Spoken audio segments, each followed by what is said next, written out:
이제 구석기 시대를 한번 보도록 하겠습니다. 자, 구석기 시대는 지금으로부터 약 70만 년 전에 이제 시작이 되었다고 그래요. 그쵸? 그래서 지금 거기에 보시면은 시대 구분이 나와 있는데, 구석기 시대는 석기 제작 기술에 따라 전기, 중기, 후기로 제작이 됩니다. 그쵸? 전기, 중기, 후기로. 자, 전기 구석기 시대를 한번 보시면은 큰 석기 한 개를 가지고 여러 가지 용도로 사용을 합니다. 아직은 석기 제작 기술이 그렇게 크게 발달해 있지 않았기 때문에 이제 큰 석기 한 개를 가지고 여러 용도로 사용을 하는 거예요. 그쵸? 요거는. 자, 그래서 직접 대기. 한 손에는 돌감을 쥐고 다른 한 손에는 망치돌을 쥔 다음 손의 힘으로 돌감을 직접 타격해가지고 제작을 하는 거예요. 그쵸? 떼워서 쓴다고 그러잖아요. 그쵸? 그래서 대표적인 전기구석기 시대의 그 도구, 석기가 주먹도끼, 그리고 집게. 집게라고 하는 거는 찍을 때 쓰는 거예요. 그 사용 용도가 무엇에 쓰였는지를 밝히는 이름으로 우리가 보통 사용을 합니다. 그쵸? 그래서 찍을 때 쓴다, 집게예요. 그게 전기구석기고요. 중기구석기 시대로 오게 되면은 그래도 어느 정도 석기 제작 기술이 좀 발달을 했겠죠. 그쵸? 그래서 이 석기 제작 기술이 발달하다 보니까 한 개의 석기, 이 석기의 크기도 작아져요. 작아지고 한 개의 석기가 한 개의 용도로 제작이 됩니다. 그러면 용도에 따라 석기를 제작했기 때문에 다양하게 석기가 제작이 되었다는 거죠. 그리고 거기에 보시면은 대표적인 중기구석기 시대의 석기가 밀개, 밀 때, 뭘 밀을 때 쓴 거고요. 긁게, 뭘 긁을 때 쓰는 겁니다. 그리고 찌르개, 찌를 때죠. 그죠? 그거예요. 요거는. 자, 후기입니다. 그 후기 구석기 시대에 오게 되면은, 자, 쐐기 같은 것을 대고 형태가 같은 여러 개의 돌날격지를 만드는 수준까지 발전하게 되죠. 그래서 모루떼기, 두 손을 돌감을 쥐고 땅 위에 있는 큰 돌, 모루에 내리쳐가지고 만드는 단순한 방법이에요. 그쵸? 자, 그리고 간접대기를 보시면 직접 돌감을 때리지 않고 그 돌감이 있으면은 그거를 막 직접 막 이렇게 때리거나 부시거나 이게 아니라 뼈나 뿔 같은 걸 가지고 간접적으로 때려가지고 제작을 한다는 거예요. 그렇죠? 그리고 눌러떼기, 작고 날카로운 펀치 도구를 이용해 지속적인 압력을 줌으로써 돌감을 떼어내가지고 쓰는 거예요. 그렇죠? 요거는. 그래서 대표적인 후기 구석기 유물로는 그 석기가 순뱃찌르개입니다. 보통 사냥할 때 많이 썼던 도구예요. 순뱃찌르개가. 우리가 이게 전기다, 중기다, 후기다 이거를 갖다가 파악하는 거는 그 물체 안에 있는 탄소 성분을 가지고 연대를 측정하는 탄소 연대 측정 방법을 쓰는 거예요. 그래서 왜 방사선 동위원소 기계를 돌려가지고 우리가 연대 측정을 하잖아요. 그렇죠? 그런 거 얘기하는 겁니다. 자, 그리고 거기 19쪽으로 한번 가보시면은 19쪽에 구석기 시대의 주요 유적이 나옵니다. 우리가 유적지를 한번 보는 건데 전기 구석기의 유적으로는 평안남도 상원 검은 모루 동굴이 있어요. 얘가 지금으로부터 이제 최고 오래된 거로 봤을 때는 60만 년. 최근 걸로 보면 적어도 40만 년 전 거로 추정하고 있기 때문에 전기 구석기 유적으로 들어가거든요. 자, 그래서 12종의 포유류 동물의 뼈 하석과 그리고 주먹도끼 등이 출토가 됐습니다. 그리고 충남 공주 석장리가 굉장히 우리 역사학계에서는 의미가 큰 유적지예요. 왜냐면은 이만한 대규모 유적지도 없을 뿐더러 이 충남 공주시 석장리 같은 경우에 1964년에 출토가 됐어요. 그죠? 그런데 지금 58년이 지났거든요. 58년이 지난 지금까지도 계속 출토가 됩니다. 왜 이렇게 끊임없이 출토가 되냐면 지금도 파고 있어요. 가보면. 이게 지층에 따라 지층이 깊은 곳은 옛날 거, 중간은 중간 거, 그 가장 얕은 데가 최근 거일 거 아니에요. 그죠? 지층에 따라 구석기, 전기, 중기, 후기가 모두 출토가 되기 때문에 끊임없이 나옵니다. 그죠? 그래서 이 공주 석장리 가보면은 구석기 테마파크 공원도 있어요. 그래서 구석기 테마파크 공원에 참 가보면 너무 재밌는 게 그 밀랍 인형으로 만든 구석기인이 그 동물 잡아먹은 동물 가죽옷을 이렇게 만들어서 입고 그거 벤치에 앉아가지고 들어와 그러고 앉아 있어요. 진짜 이게 굉장히 잘 만들었습니다. 가보면은 요거. 그래서 이 공주 석장리가 우리 한국사에서는 상당히 의미가 깊은 유적이라는 거. 자, 그리고 또 하나의 의미 깊은 곳 바로 그 경기도 연천군 전곡리입니다. 이 경기도 연천군 전곡리는 1978년에 출토가 됐거든요. 그런데 이 발견한 사람이 주한 미군 병사예요. 이 고고학도예요, 이 사람이. 근데 너무나도 고고학이라는 게 뭐 인디아나 존스 생각하시면 안 돼요. 그래서 인디아나 존스 이런 거 생각하시면 안 되고 그 고고학도라는 거는 굉장히 배가 고픈 저기 직업이에요. 왜냐면은 돈이 그렇게 많이 막 벌리거나 이런 그런 직업은 아니거든요. 조금 전에 그 카메라가 잠깐 이게 꺼져가지고요. 그래서 이게 배고프다 보니까 이 주한미군 병사, 그러니까 그때는 이제 학생이었겠죠. 근데 이 주한미군의 그 자원 입대를 하게 됩니다. 근데 여자친구가 온 거예요. 그런데 이 사람이 여자친구하고 그 연천의 한탄강에 커피 마시러 잠깐 이렇게 나갔을 때 커피 마시려고 잠깐 앉으려고 하다가 발견한 거예요. 우연치 않게. 그죠? 근데 이 사람이 고고학도다 보니까 그게 유럽형, 즉 아슐리안계 주먹도끼라는 거를 알게 된 거예요. 그게. 그래서 깜짝 놀란 거죠.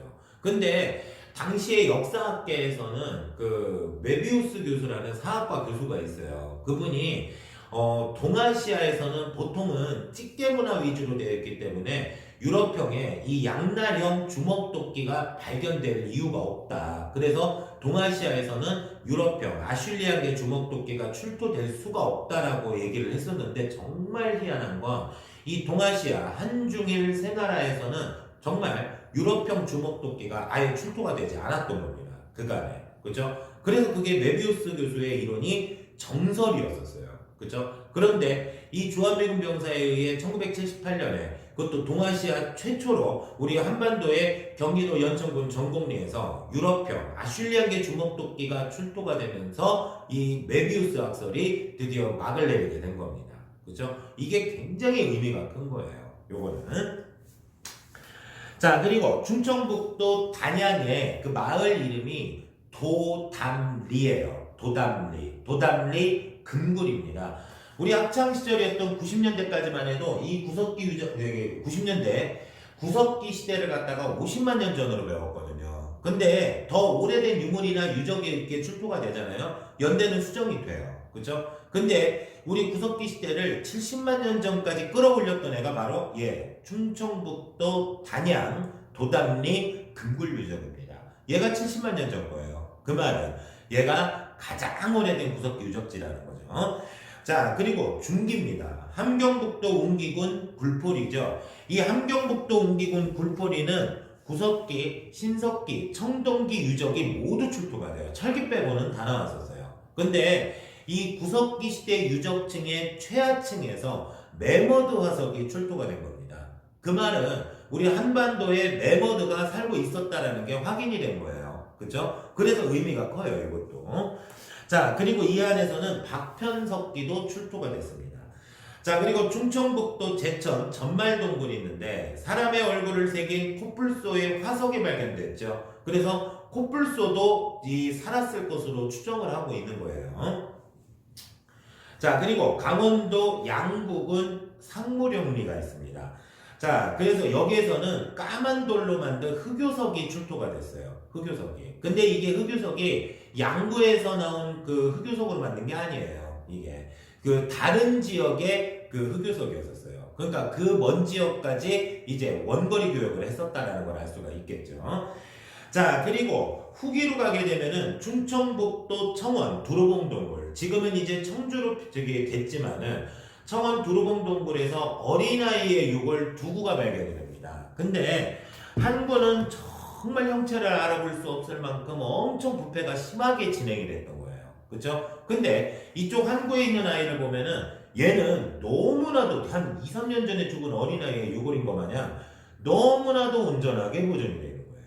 그쵸? 그런데 얘네는 둘 다 대부분에 이렇게 국화꽃이 뿌려져 있었다라는 겁니다. 꽃이 이렇게 뿌려져 있었는데 그게 하나의 구석기인들의 장례 문화가 아니었겠냐 그렇게 추정하고 있기는 해요. 근데 이 온전하게 보존되어 있던 어린아이의 유골을 가져다가 이미 썩어서 없어진 살과 근육을 다시 복원시켜가지고 이렇게 만들어 놓은 모형이 있어요. 그죠? 그래서 이 아이들의 그 유골 이름을 갖다가 발견하신 분의 함자가 김흥수 씨거든요. 그래서 그분의 이름을 따가지고 흥수아이 그렇게 이름을 붙였다고 합니다. 그죠? 그렇게 보시면 돼요.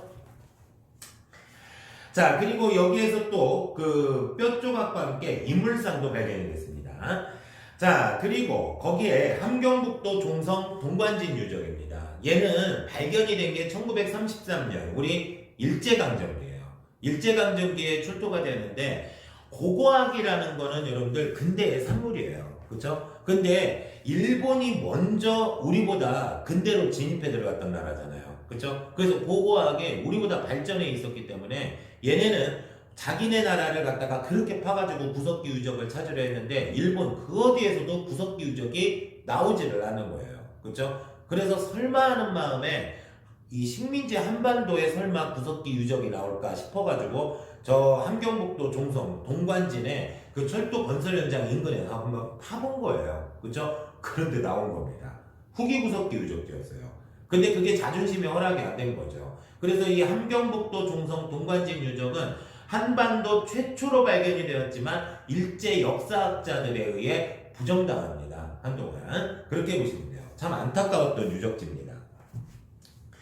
자, 그리고 충청북도 단양 수양계 유적이죠. 이 수양계가 동굴 이름이에요. 근데 후기 구석기면은 석기 제작 기술도 발달해 있고 석기도 다양하고 석기를 만드는 제작소도 규모가 커졌겠죠. 그래서 그런가 이 수양계 유적에서는 대규모 석기 제작소가 그 안에서 발견이 됩니다. 그렇죠? 그렇게 보시면 되고 그 외에도 이 단양과 그 강원도 원주 영월 그리고 태백 삼척까지 이렇게 강원도 남부 충청북도 북부 일대가 석회암 지대예요. 이게 자 그리고 제주 빌레몬 유적인데 여러분들 구석기 시대 우리가 이 제주도 구석기인들이 배 타고 간 거 아니에요. 그 시절에 배 있지도 않았고 구석기 시대는 주기적으로 빙기가 찾아와요.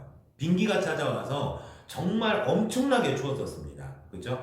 그 구석기 시대에 빙기가 정말 극에 달했을 때는 우리 한반도가 눈과 얼음 그리고 여름에 잠깐 그 눈 얼음이 녹으면 바위가 좀 드러나는 정도, 풀 이끼가 있는 정도 지금의 북극해연하는 모습이었어요. 엄청 추웠던 겁니다. 그죠? 나무가 어디 있습니까? 엄청 추웠어요. 그런데 이런 구석기 시대였단 말이에요. 그러면 빙기 시대는 대체적으로 추워 빙하가 많기 때문에 해수면이 지금보다 많이 낮아요. 우리가 구석기 시대의 그 해수면이 어느 정도인지를 파악하고 싶으면 저 강원도 그 강릉에 정동진에 가서 지금 보이는 해수면 있죠? 거기에서 100m를 내려가면 그게 구석기 시대의 해수면이었던 거예요. 그렇죠? 그러니까 엄청나게 추웠던 겁니다. 그래서 지금의 우리 서해바다하고 남해바다 여기는 바다 아니었어요. 해발고도가 가장 낮은 저지대였습니다. 그렇죠? 그리고 동해바다도 호수였어요. 미국 5대5 크기만한 엄청나게 큰 호수였는데 이 후기 구석기 시대에 들어가면서 이제 빙기가 끝납니다. 그렇죠? 빙기가 끝나면서 기후가 온화해지고 무수한 양의 빙하가 녹아내리기 시작을 하겠죠. 그렇죠? 그러면 그 빙하가 녹으면서 해수면이 상승하고 저지대였던 서해하고 남해가 침수가 된 거예요. 동해바다도 호수였던 만약에 지금 호수였다면 동호 뭐 이랬겠죠. 근데 그 동해바다 호수 그 가장자리의 저지대가 침수되어서 동해도 바다가 된 거예요. 그러니까 이 제주도의 구석기인들이 배 타고 간 게 아니라 걸어갔던 겁니다. 제주도가 그 빙기 시절에는 섬이 아니었던 거예요. 그렇죠? 근데 제주도는 또 화산지대잖아요. 그러다 보니까 그 용암이 마그마가 이제 기포가 뻥뻥 터지면서 굳어가지고 구멍이 뚫려 있는 바위가 되는 현무암지대잖아요. 현무암 용암동굴에서 출토가 됐습니다. 혈거유적. 그러니까 그 동굴, 용암동굴에 거주한 유적이라는 뜻이에요. 요거는. 자, 그래서 이 안에서는 지금은 멸종되고 없어진 동물의 화석이나 뼈도 이 안에서 출토가 됐어요. 그죠?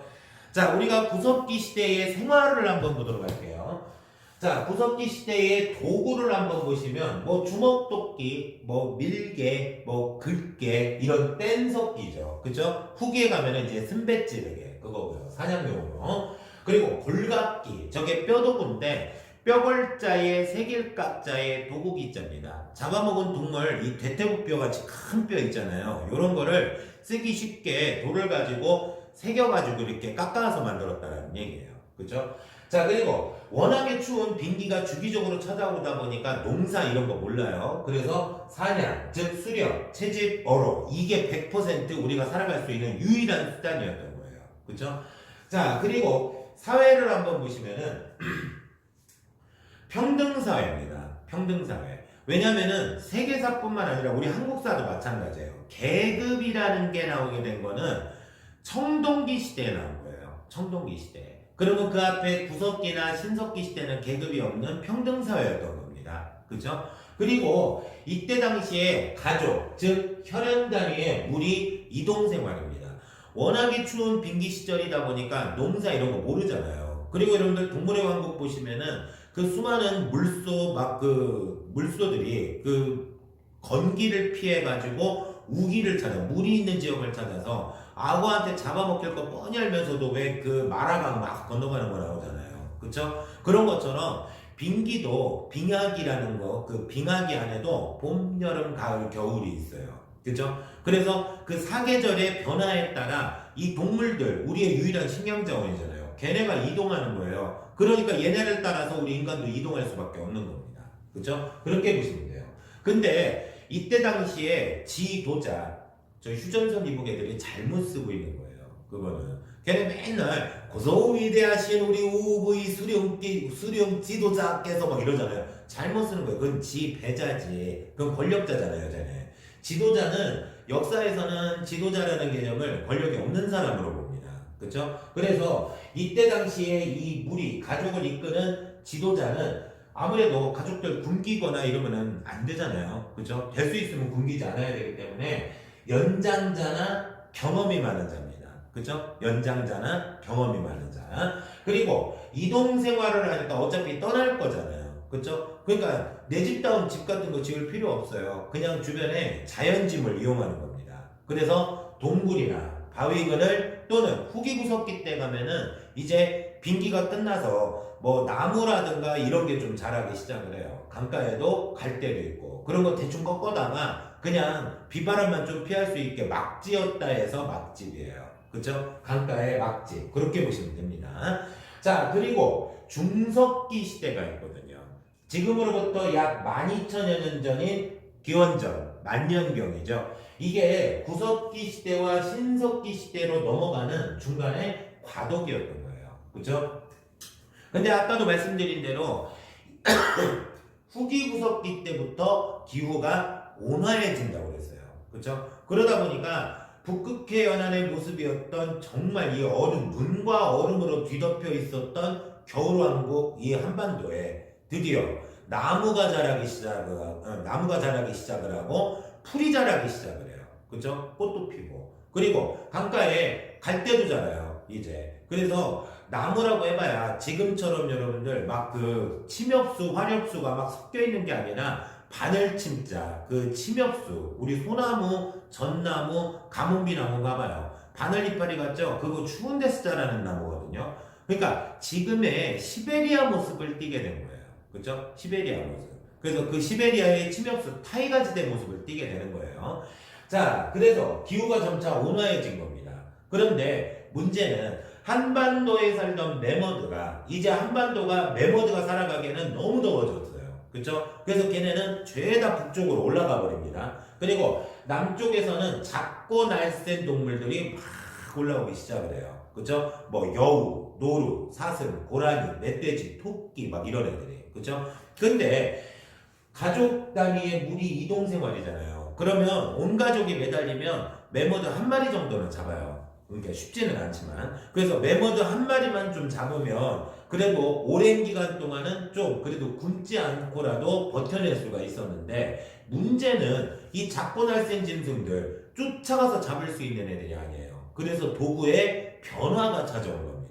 그렇죠? 그래서 여기에 보시면은 이음도구, 즉 잔석기인데 이제 나무도 자라고 그리고 갈대풀도 있죠. 나무 길이 이만한 거라든가 길이별로 꺾어와가지고 이제 작게 이렇게 막 그 손질을 해가지고 이 화살처럼 이 화살을 만들거나 또는 이렇게 긴 거를 꺾어와가지고 촉 같은 거를 이렇게 만들어요. 왜? 우리가 중석기 시대에 오게 되면은 석기 제작 기술이 꽤 발달했거든요. 이제 삼각형의 뾰족한 모양도 제작할 수 있기 때문에 이제 짧은 길이의 나무에다가 딱 달아놓으면 그게 활이 되는 거고 화살이 되는 거고요. 이제 긴 나무에다가 대면 그걸 던져가지고 잡는 작살이 되는 겁니다. 그래서 우리가 두 개를 이어서 댔다 해서 이음도구 또는 잘게 손질했다 해서 잔석기 그렇게 얘기하는 거예요. 대표적인 게 화살촉, 창, 작살 이런 게 있었습니다. 그렇죠?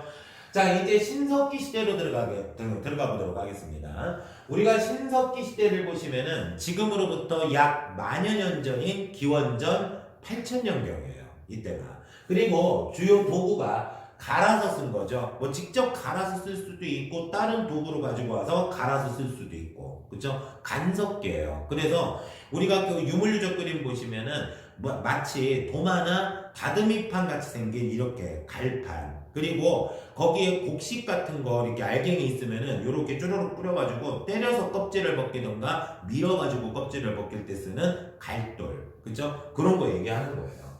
그리고 토기를 썼는데 토기가 곡식을 저장하거나 조리하는 용도로 썼었어요. 그렇죠? 그래서 이게 농경이 시작되었음을 의미하는 거죠. 맞아요. 신석기 시대에 농사가 시작이 됩니다. 그래서 우리가 정착생활이 시작이 되는 거예요. 그렇죠? 근데 이 토기를 보시면 초기에는 이른 민문의 토기 우리가 민문의 토기가 바로 요 신석기 다음인 청동기 시대를 대표로 하는 토기예요. 없을 민자, 무늬가 없는 토기라는 얘기예요. 그렇죠? 근데 이 청동기 시대에 앞서서 이르게 민문의 토기가 쓰였다 해서 이른 민문의 토기 그렇게 이름을 붙인 거예요. 그렇죠? 그리고 토기에다가 무늬를 이렇게 덧띄어가지고 만들었다, 덧씌워가지고 만들었다 해서 덧무늬 토기 그렇게 얘기하고요. 그리고 눌러찍기 무늬 토기 즉 뭔가 누른다 압력이잖아요. 이렇게 꾹꾹 눌러가지고 무늬를 새겼다 해서 눌러찍기 무늬 토기 즉 압인문 토기 그렇게 얘기하는 거예요. 근데 얘네는 보통 뭐 제주도의 그 고산리 유적, 그 한경 고산리 유적이나 이런 특정 지역에서 보통 나오지 이게 한반도에서 흔하게 발견되는 유물들은 토기들은 아니에요. 얘네들이 그죠? 아주 일부에서만 쓰였던 거야. 근데 우리가 한반도에서 나오는 신석기 유적지에서 상당 지역에서 굉장히 많이 나오는 게 바로 뭐냐? 이 중기 이후에 쓰인 빗살무늬 토기예요. 즉 질문토기죠. 질문토기. 그래서 이 질문토기가 가장 흔하게 발견되기 때문에 가장 일반적이라 이 얘기예요. 그렇죠? 그래서 우리가 머리 빗는 빌 있잖아요. 머리 빗는 빌. 그거를 쓰는 건데 그래서 우리 머리 빗는 빌 있잖아요. 그래서 머리 빗는 빌에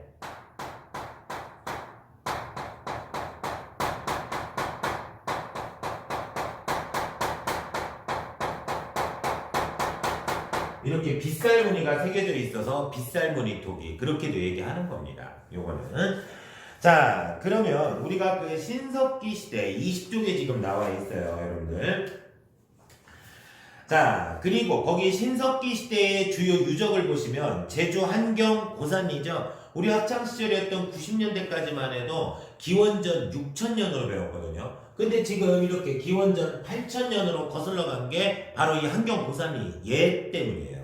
얘가 기원전 8000년경 겁니다. 그 말은 가장 오래된 무석기, 여기 신석기 유적지라는 얘기죠. 그죠?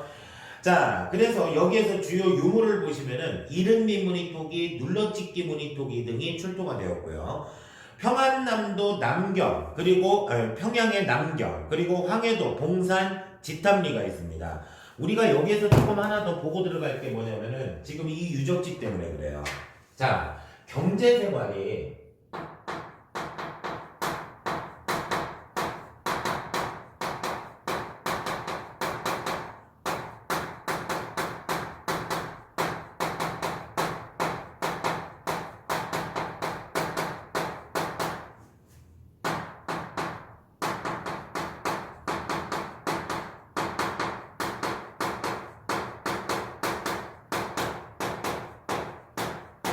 여전히 주요 경제 수단은 수렵 채집 어로입니다. 저 때는 100%였죠. 80%예요. 비중은 줄었죠. 하지만 도구와 기술의 발전으로 생산량은 훨씬 더 많이 늘어난 거예요. 그렇죠? 근데 그럼 나머지 20%가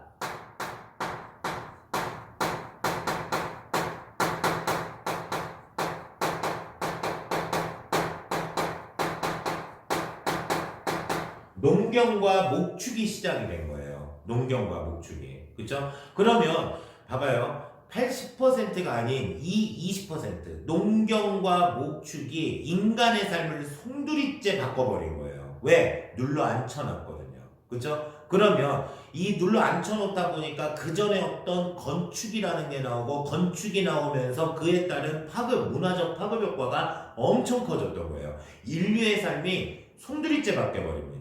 그러면 이거는 진짜 인류 역사에 있어서 당시에는 레볼루션, 혁명적인 일이에요. 시대 이름을 따가지고 이거를 우리가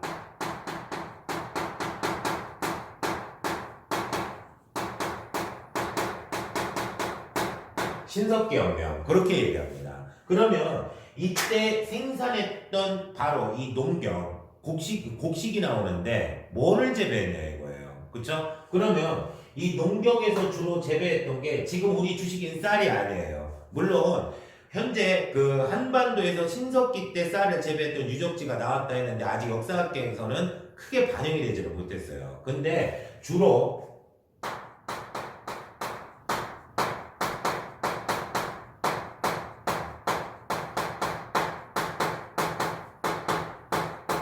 잡곡류를 재배합니다. 잡곡류. 그래서 조,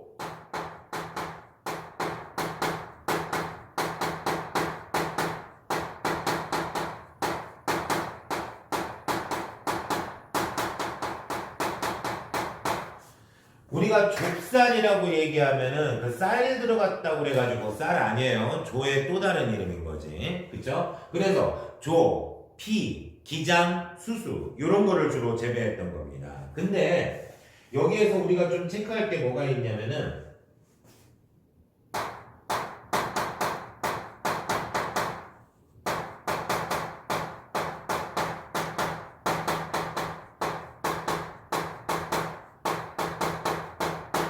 탄화된 조와 탄화된 피가 발견이 된 곳이 있습니다. 거기가 바로 다 북한이에요. 평양,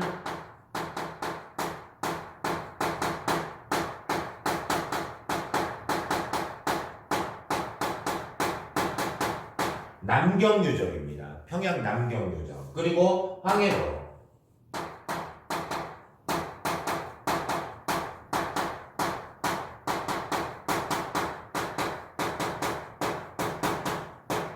봉산 지탄리죠. 그쵸? 그렇게 보시면 돼요. 자, 그리고 여기에서 또 하나 보시면은, 우리가 사회도 한번 여기다가 체크해 드릴게요. 경제 봤으니까. 사회가 평등사회는 평등사회인데, 농경 때문에 아무래도 노동력이 굉장히 중요하잖아요. 그래서 막상 생물학적으로 몸에서 직접 우리를 이렇게 잉태해 주시는 분이 어머님이잖아요. 어머님의 역할이 굉장히 컸던 거예요. 그래서 이때가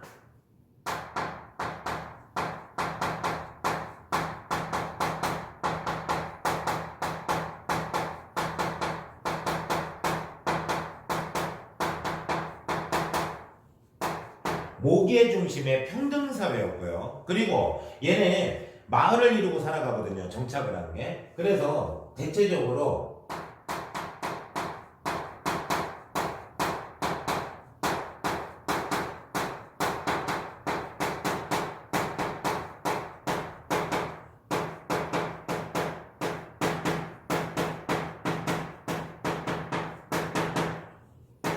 시족을 기본 단위로 하는 부족사회입니다. 그러면은 마을을 이루고 살아가는 사람들이 같은 시족, 같은 DNA라는 얘기예요. 그쵸? 요게. 대신에 결혼할 사람 있죠? 이거 조심해야 돼요.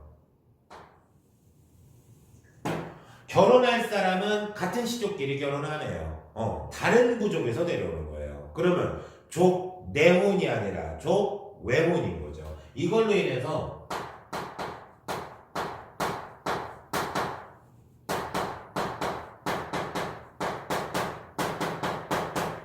족 외혼의 풍습이 있었죠. 우리 한국 사람들은 신석기 때부터 그러고 살았던 거예요. 우리가 물론 지금은 법적으로 동성동본 없어졌지만 지금도 같은 동성동본끼리 결혼하기보다는 아무래도 다른 성씨끼리 결혼하는 걸 좀 더 선호하잖아요. 그렇죠?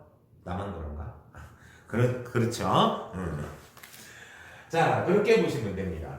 자, 그리고 거기에 서울 강동구 암사동이죠. 강동구 암사동. 여기에서는 움집터도 발견되고 빗살무늬 토기도 나왔어요. 그래서 신석기 시대 움집이 여러 채가 발견이 됩니다. 그 외에도 어디가 또 있냐면요. 여러분들이 한능검을 준비하시면서 이 선사시대 문제 맨 앞에 1, 2, 3, 1, 2번 거기가 거의 선사시대 문제인데 이런 특징을 알면은 쉬워요. 거기에 그 기사거리라든가 아니면은 선생님이나 아니면 박물관에 그 안내해 주시는 분이 이렇게 설명해 주시는 그림으로 보통 나와요. 그러면 여기에 뭐 출토하고 있는 장면이 이렇게 나오거나 기사거리처럼 그렇게 해가지고 여기에 뭐 이 유적지는 어떠고 저쩌고 막 이렇게 말풍선으로 나와요. 그죠? 그러면 이 특징 중에 뭔가 하나가 거기에 들어가 있어요. 그거 보고 탁 찾아내서 아 어느 시대 이게 딱 나와야 돼요. 그죠? 만약에 그게 아니라면 어떤 유물이나 유적지를 툭 던져주고 그에 관련된 뭐 특징 일부를 갖다가 찾을 수 있게끔 제시는 해요. 반드시. 그죠? 그렇게 해가지고 1, 2, 3, 4, 5번에서 여러분들이 찾아내라고 나옵니다. 이게 시험 문제 유형이 그래요. 이게. 그죠? 근데 대체적으로 아시잖아요. 1, 2번은 1점, 많아봐야 2점이에요. 그건 보통 1점입니다. 그죠? 요거는 어렵지 않다라는 얘기죠. 우리가 그 외에 유적지 또 볼만한 게 지금 거기에 제시된 유적지 말고도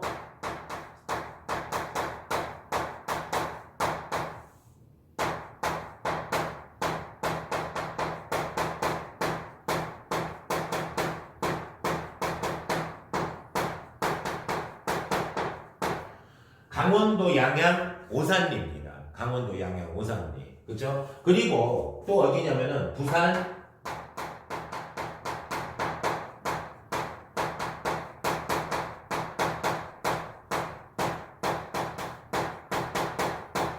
동산동 유적이 있어요. 그죠? 그리고 이 부산 동산동 바로 인근이에요. 경남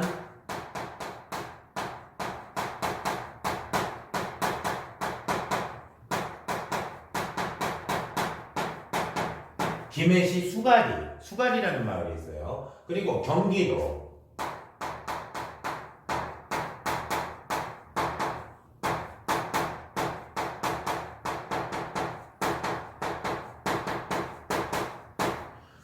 하남시 미사리 등이 있습니다.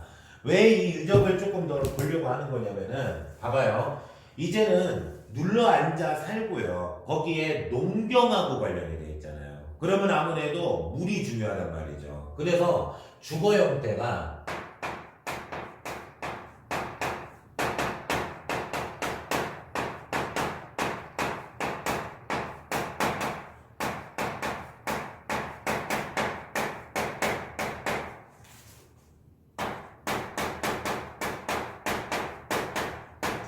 큰 강가나 해안가의 움집이에요. 왜냐면은 큰 강가나 해안가 아무래도 물이 중요하잖아요. 그쵸? 그러면은 물을 쉽게 구할 수 있어야 되기 때문에 큰 강가나 해안가의 움집 우리 인간이 지금 이제 거주를 하는데 집을 지어야 되는데 지금 봐봐요. 이렇게 기후가 온화해진 지금 이 시점에도 겨울이 되면 이렇게 소주병 깨지게 추운데 난방이라는 게 아직 없어요. 건축이 갓 나오기는 했지만 그런데 우리 땅 속에는 지열이라는 게 있는데 그걸 활용할 줄 알았던 거예요. 난 그게 더 대단해요. 그걸 어떻게 찾아냈나. 그죠? 그래서 지열을 활용하느라고 땅을 되게 깊게 파가지고 만든 집이 움집이에요. 우리가 땅을 판다라는 뜻이거든요. 그러니까 거의 반지하집이야. 그래서 보통 50cm를 넘게 파요. 얘를. 그죠? 깊은 건 1m 가까이 되는 것도 있어요. 그래서 이게 움의 깊이가 깊습니다.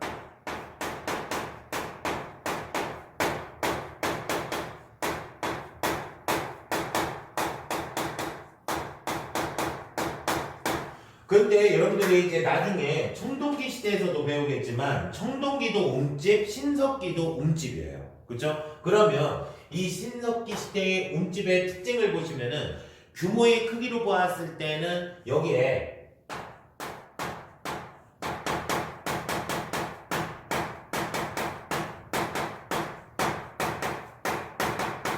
네다섯 명 정도를 거주를 합니다. 그죠? 네다섯 명 정도. 우리가 대가족이라고 얘기하려면은 할아버지, 할머니, 아버지, 어머니, 우리 세대까지 3대가 살아가야 대가족이거든요. 근데 네다섯 명 정도면은 할아버지, 할머니 안 계시는 거예요. 그때는 수명이 그렇게까지 받쳐주지도 못했고. 그렇죠? 그래서 보통 아버지, 어머니, 자녀 세대, 2세대로 끝나기 때문에 핵가족 형태가 대부분이었어요.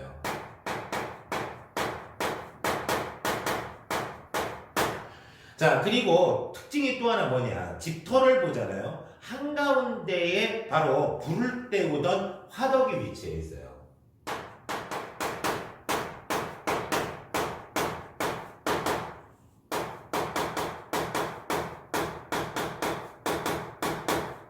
그리고 출입문을 보면은 남쪽으로 냈습니다.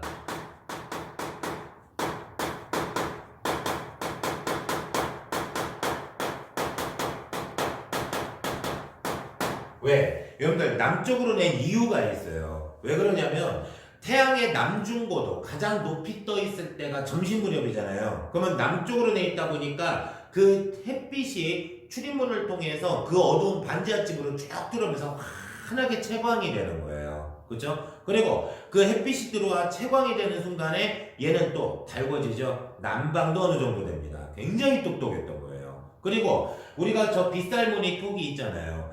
이 빗살무늬 여기가 이렇게 원형 내지는 뾰족하게 생겼는데 이거를 그냥 세운 마술이죠. 그렇게 한 게 아니라 땅을 파가지고 거기에 꽂아놓고 쓰는 거예요. 이렇게 토기를 꽂아놓는 그 구멍을 갖다 우리가 저장구덩 그렇게 얘기하거든요. 저장구덩이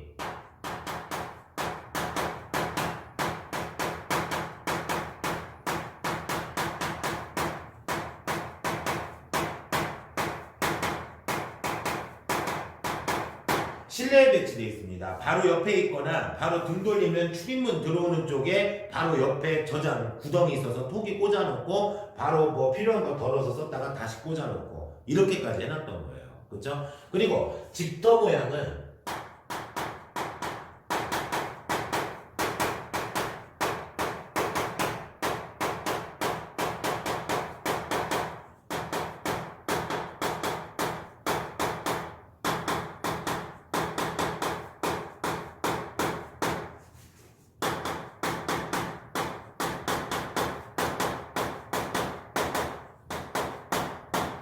원형 또는 모서리가 둥근 형태의 사각형이었습니다. 대체적으로 둥글둥글하게 생겼어요. 집터 모양으로. 그렇게 보시면 돼요.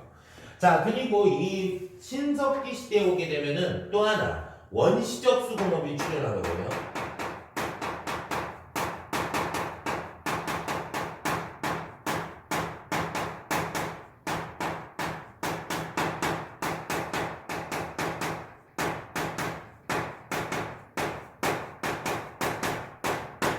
옷과 그물을 제작했다라는 거예요. 그러면 옷이나 그물을 제작했다라는 얘기는 바느질을 했다라는 거고, 바느질을 했다라는 얘기는 실이니까 실을 뽑아내는 방직 기술이 발달해 있었다라는 얘기죠. 그래서 오늘날에 지금은 우리가 왜 실타래 이렇게 원통형으로 돼가지고 실이 막 묶여 있으면서 바늘에다가 엮어가지고 바느질하면 얘가 저기 빙글빙글 돌아가면서 실이 왜 당겨져 나오잖아요.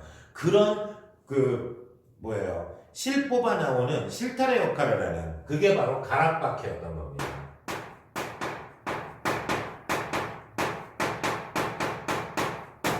생긴 거는 무슨 도넛같이 생겼어요. 이게. 그죠? 그리고 지금이야 재질이 철이죠. 이때는 잡아먹은 동물 착착 깎아서 만들어서 지금하고 모습이 그렇게 크게 다르지 않은 뼈바늘.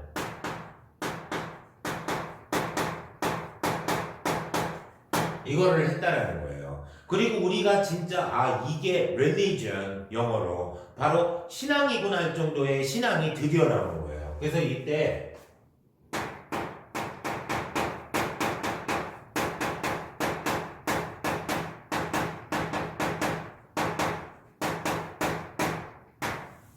원시 신앙이 출현합니다. 바로 뭐가 있냐면은 애니미즘.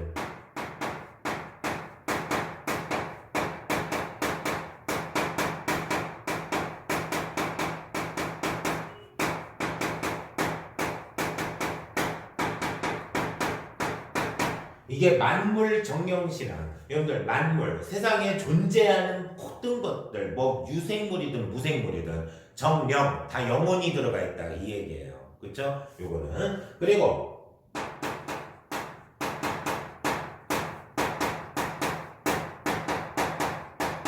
토테미즘입니다. 여러분들 감나무 있죠? 감나무는 섬유질이 많아가지고 아무리 가지가 굵고 크다고 하더라도 거기에 인간이 올라가면 안 돼요. 이렇게 부러져요. 못 버티고. 그래서 괜히 나무에 떨어지면 영구되는 거예요, 여러분들. 농부 아저씨들이 감 올라가서 딸 줄 몰라가지고 막 이러고 있다는 게 아니에요. 섬유질이 많아서 그래. 그런데 어떤 부족사회니까 여기. 그래서 부족장이 막 지나가다가 보니까 감나무 중턱에 어떤 곰 한 마리가 진짜 홍시가 매달리는 거 보고 그 밑에서 중턱까지 올라가고 안 부러진 게 신기해요. 거기에서 매달려가지고 이러고는 거예요. 미련받게. 근데 왠지 끌려요. 그래가지고 오자마자 야 오늘부터 우리 곰부족이요 곰부족 그렇게 되는 거예요. 이게 바로 토테미즘인데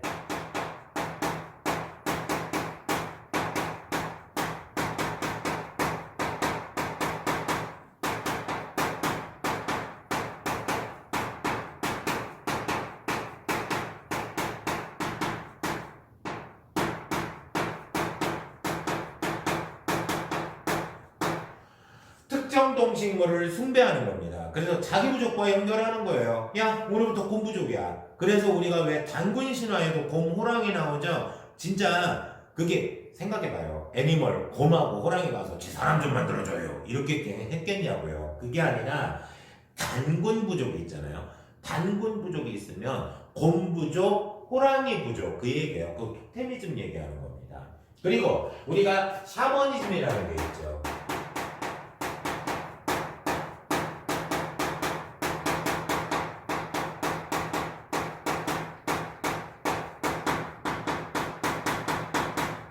무당과 주술입니다. 그쵸? 그래서 왜 우리가 막 무당들 막 작두 타고 막 이거 하잖아요. 그런 거 얘기하는 거고 돈 벌기 쉬울 것 같아. 그래가지고 그 전 보는 집에서 이렇게 다과상에다가 촥 쌀을 뿌리면서 사과나무 있지? 없는데요? 없으니까 여기 있는 거예요. 있었으면은 저기 가서 이렇게 하면 돈 벌 거 아니에요. 그죠? 자, 그리고 자연물을 숭배하고 조상도 숭배해요.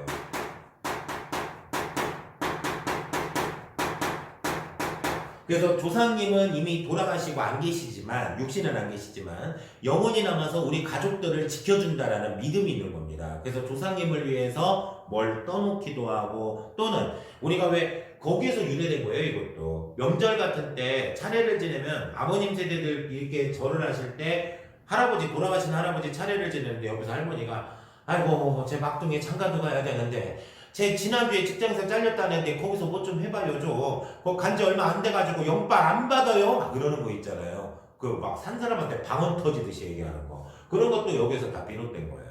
그쵸? 그리고 자연물 숭배입니다.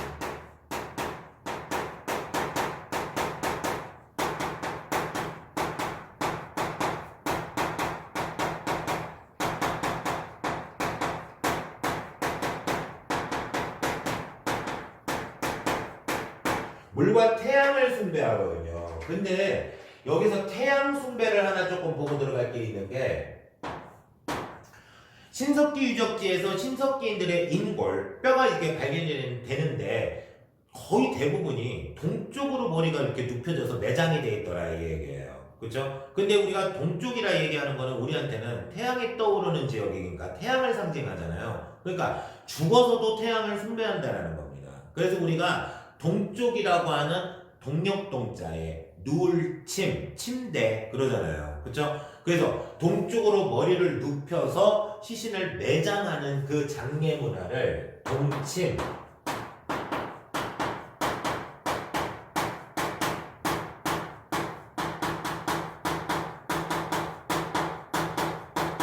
강화신전장 그렇게 얘기합니다. 이거 신석기 때 거예요. 그렇죠? 좀 여러분들이 하는 것 같은 경우에 뭐 이렇게 막 우습게 보면 안 돼요, 여러분들. 그래서 깊이 봐야 됩니다. 왜? 초째 회원분들께서는 난이도를 갖다가 랜덤으로 거의 내셔요. 이게 예전에는 뭐 이번에 어려웠으면 다음번엔 쉽겠지 이런 게 좀 이렇게 먹히는 룰이 있었는데 지금은 그렇지 않아요. 여러분들이 출제위원들을 평가하시려 하시면 안 됩니다. 출제위원분들께서 어떤 난이도에 어떤 문제를 내시든지 여러분들은 일단 주어진 대로 어떻게 해서든지 풀어야 되는 것이지 출제위원들을 여러분들이 판단해서는 절대 안 돼요. 그게 수험생들이 가장 많이 더 많은 오류 중에 하나예요. 실수고. 그러다가 진짜 된설이 맞습니다. 조심하셔야 돼요. 자, 그리고 우리가 예술활동을 보시면은 흙을 빚어 구운 얼굴 모습이 있어요. 우리 아까 이 강원도 양양 오산이 있죠? 거기에 점토 있잖아요. 그걸 꾹꾹 손으로 이렇게 눌러서 사람 얼굴 마스크 모양을 갖다 표시해 놓고서 그걸 구운 게 발견이 됐어요. 인면상. 그렇게. 그리고 조개 껍데기 가면이 있어요. 우리 얼굴만 하고 왜 가리비에 눈하고 입만 뚫려 있죠? 근데 이게 뭐 어떤 의식을 치를 때 썼다라는 설도 있고 그냥 우리가 장난감식으로 쓰는 가면이라는 설도 있는데 의식을 치를 때 썼다라는 설이 조금 유력한 걸로 보입니다. 그죠? 그리고 우리가 패총이라는 게 있어요. 이거는 뭐 이렇게 예술활동이라기보다는 조개 덤이라고 그러거든요.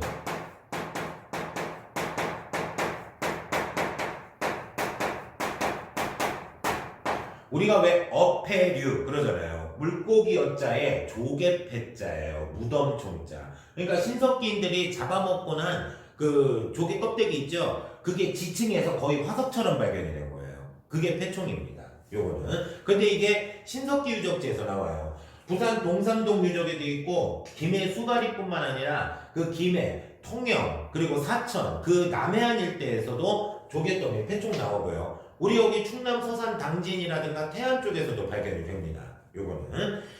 자, 그리고 칠해거리. 칠해거리라는 거는 갈대끈 같은 데에다가 소라 껍데기, 고동 껍데기, 뿔뼈, 조개 껍데기 막 이거를 막 껴가지고 목걸이 마냥 여기 꽃다발처럼 막 치렁치렁 걸고 다니는 거 있잖아요. 그런 용도로 쓰는 그런 것들을 칠해거리라고 얘기를 해요. 자, 그렇게 보시면 됩니다.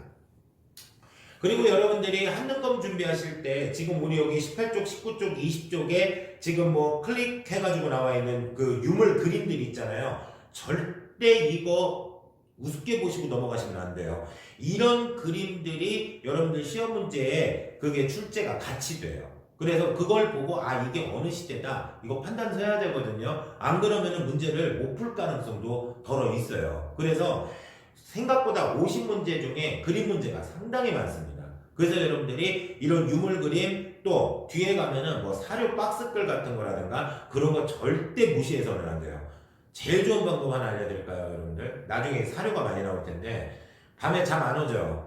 딱 사료 읽으십시오. 1분 30초 만에 숙면에 들어갑니다. 아주 꿀잠잠 주무실걸요? 그래서 여러분들이 유물 유적 그림, 사료 이런 거 절대 간과해서는 안 돼요. 꼭 보고 들어가셔야 됩니다. 눈도장 거의 찍다시피 하셔야 됩니다. 요거는. 자, 그럼 잠깐 쉬었다가 청동기 시대를 좀 한번 보도록 하겠습니다.